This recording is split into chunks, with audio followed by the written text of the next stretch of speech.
അപ്പോ തന്റെ പ്രശ്നം ഈ താലിയാണല്ലേ? വേണ്ട, ഇനി ഈ ഭാരം നിന്റെ കഴുത്തിൽ വേണ്ട. ഇതുള്ളതുകൊണ്ടല്ലേ നിനക്ക് എന്നോട് വരാൻ ബുദ്ധിമുട്ട്. ആ ബുദ്ധിമുട്ട് ഞാൻ ഇപ്പൊ തന്നെ അവസാനിപ്പിച്ചു. നീ പൊട്ടിക്കണ്ട, ഞാൻ പൊട്ടിക്കാം.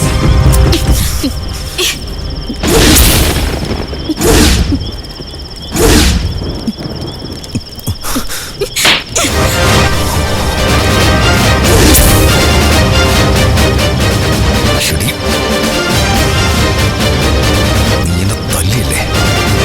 അന്ന് ആദ്യം കണ്ടപ്പോ ഓങ്ങി വെച്ചാടിയ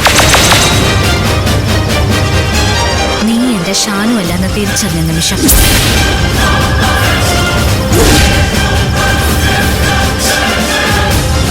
നിന്റെ നാടകം എവിടെ വരെ പോകുന്നു നോക്കി നിന്ന് തന്നെ.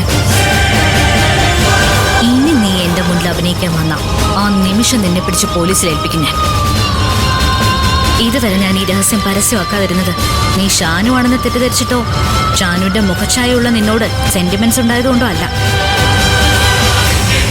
എനിക്ക് എന്റേതായ ലക്ഷ്യങ്ങളുണ്ടായിരുന്നു.